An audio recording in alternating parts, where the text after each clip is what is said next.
நம்ம வீட்டு பிள்ளைகள் இன்னொரு சிக்கல் பண்ணுங்க, இந்த மாடர்ன் பேரண்டிங்கிற பேர்ல பிள்ளைகளுக்கு கஷ்டம் தெரியாமல் வளர்க்கணும். பிள்ளைகளுக்கு நீங்கள் கஷ்டத்தை காட்டணும். அப்பதான் அதோட வேல்யூ உங்களுக்கு தெரியும். உங்கள் வளர்ப்பு முறையில் இருக்கக்கூடிய சிக்கலை முதலில் உணருங்கள். இப்படித்தான் இந்த பணம் வருகிறது என்று தெரியாத ஒரு பிள்ளை எப்படி பொறுப்பாக இருக்க முடியும்? இவ்வளவு சிரமத்திற்கு நடுவில் தான் நான் படிக்கிறேன் என்று உணரக்கூடிய ஒரு பிள்ளை கட்டாயமாக சரியா இருக்கும். ஆனா நாம நினைக்கிறோம் நம்ம பிள்ளை மனம் வருந்தக்கூடாது, கஷ்டப்பட்டு மனம் வருந்தட்டும். இந்த சமூகத்துக்குள்ள தானே கொண்டு வர போறீங்க, எல்லா மன வருத்தங்களையும் சந்திக்கட்டும். அந்த வயசு வர்றப்ப உங்களுக்கு அதை புரிய வைங்க. எந்த கஷ்டத்துக்கு நடுவில் இந்த வாழ்க்கை நடக்குதுன்னு பிள்ளைகளுக்கு நீங்களால புரிய வைக்க முடியாம போனா அந்த பிள்ளைகளால உணரவே முடியாது. அதை பண்றது இல்ல, பொறுப்பாளான்னு சொல்றீங்க. எப்படி பொறுப்பா இருப்பான்? பணம் என்பது எளிதில் வருவதன்று என்பதை உணர வைப்பதுதான் ஒரு பெற்றோர் பிள்ளைகளுக்கு சொல்லிக் கொடுக்கக்கூடிய பெரிய பாடம். அப்பாக்கள் அதுல கொஞ்சம் பரவாயில்ல, அம்மாக்கள் ரொம்ப மோசம். ஒன்னும் தெரியப்படாது, அதுவும் ஆம்பளை பிள்ளைகளுக்கு ஒன்னும் தெரியப்படாது. நேரா போய் இவங்களே புருஷன்கிட்ட சொல்லிடுது, ஒன்னும் சொல்லாதே பிள்ளை அப்செட் ஆயிடுவான்.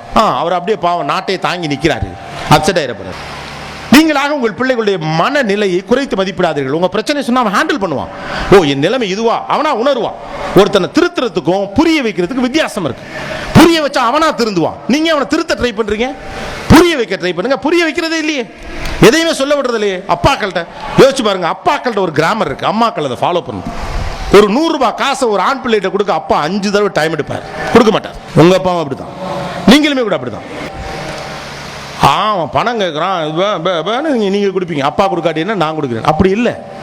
ஒரு 100 ரூபாய் காசு எப்படி வருதுங்கிறத ஒரு ஆண் பிள்ளை உணர்கிற போது மட்டும்தான் அவனால் அடுத்து இந்த குடும்பத்தை எடுத்து நடத்த முடியும் என்று ஒரு தந்தை நம்புகிறான். 100 ரூபாய் காசு விஷயம் இல்லைங்க, 100 ரூபாய் வர்றது ஈஸி இல்லைன்னு புரிய வைக்கிறதா விஷயம். ஆனால் நீங்கள் அதை தாண்டி போறீங்க, ஐயோ புள்ள சிரமப்பட்டு அதெல்லாம் ஒன்றும் கிடையாது. அவனுக்கு ஒரு ஃப்ரெண்ட் சர்க்கிள் இருக்கு, நீங்கள் கொடுக்கலாம், ஃப்ரெண்டு தருவான், அட்ஜஸ்ட் பண்ணுவானுங்க, ஹேண்டில் பண்ணுவானுங்க. 10 ரூபாய் வாழ்றது எப்படி, 100 ரூபாய் வாழ்றது எப்படி, 1000 ரூபாய் வாழ்றது எப்படின்னு தெரியணும். 50 ரூபாய்க்கு வாழ்றது எப்படி, 100 ரூபாய்க்கு வாழ்றது எப்படின்னு தெரியணும்.